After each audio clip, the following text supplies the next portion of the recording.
A 3-year-old boy's mind is probably the most courageous, authentic, and mystical place on earth. It doesn't take much to catch their attention.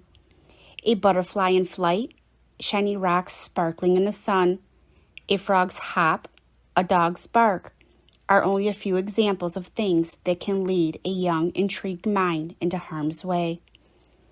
Was it the curiosity of the 3-year-old that led Dylan away from his grandmother's yard on that warm May day? This is Dylan's story through the eyes of strangers. Most children love spending time at grandma's. That's exactly what little Dylan was doing that early summer day. On May 6th, Dylan Ehler was outside playing at his grandmother's home on Queen Street in Truro, and when she was suddenly distracted for only a moment, she turned back and Dylan was gone. She reacted immediately when she could not find him, reaching out to neighbors, then the police, and within minutes, neighbors and police were scouring the area for 3-year-old Dylan, especially near the area of Leaper Brook, which ran close to the grandmother's home. A search began about 1:20 p.m. with officers canvassing the area and bringing in search dogs.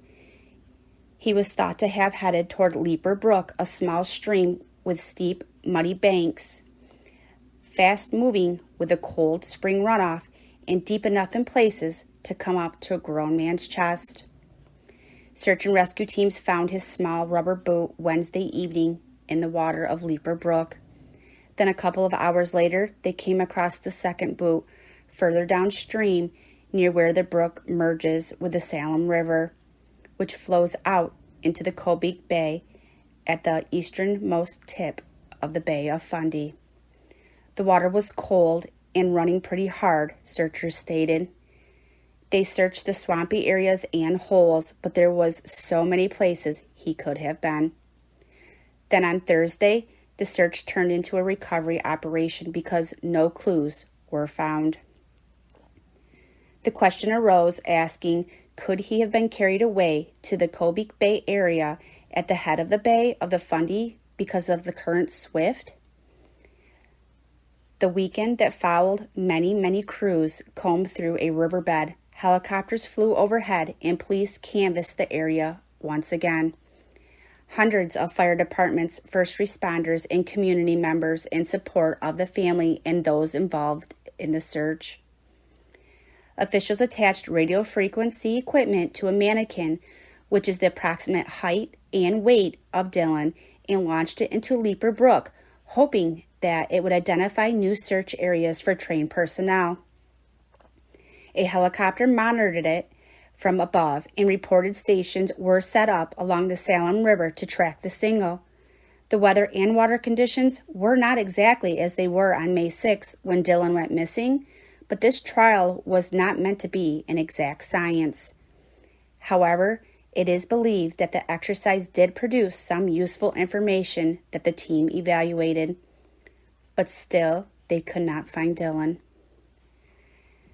After 6 days of searching, it was determined that the search area on land and in the water that has been so visible since Dylan went missing had been exhausted, but the investigation into Dylan's disappearance remains open, as it is standard procedure for a missing persons case to remain open until the person is found.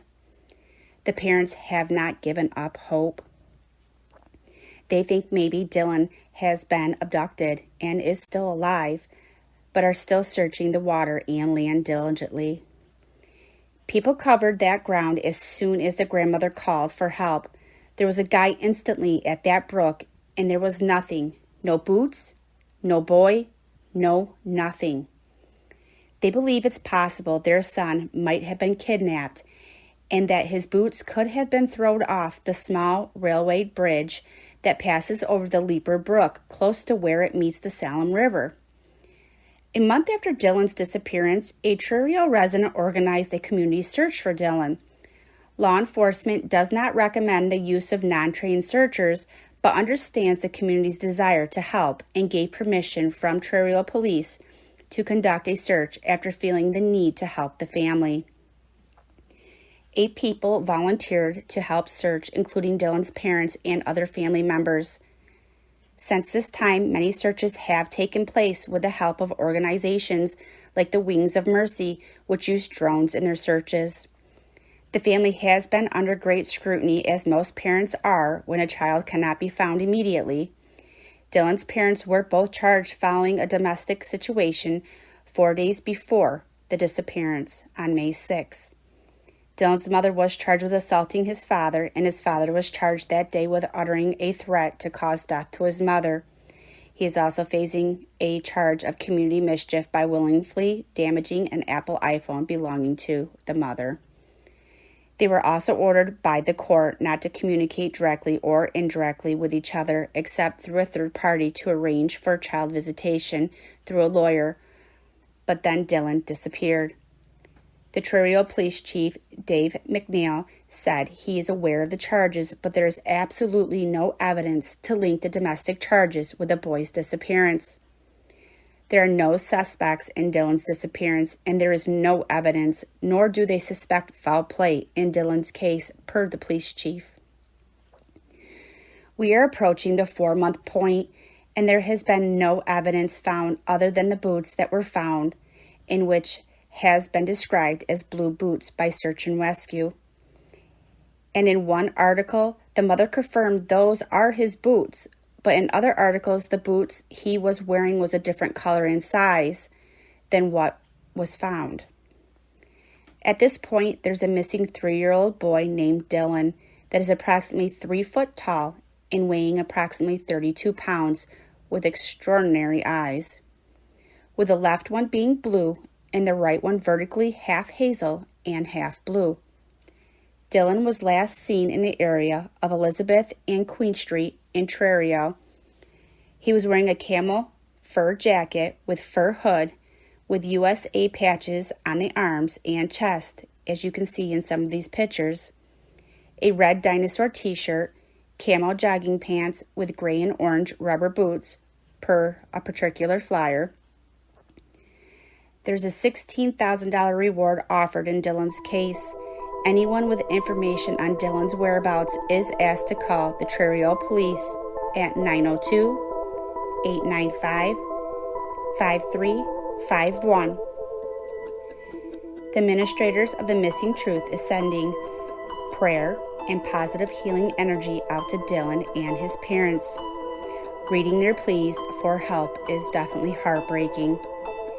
They are living a hellish nightmare, and they cannot wake from it.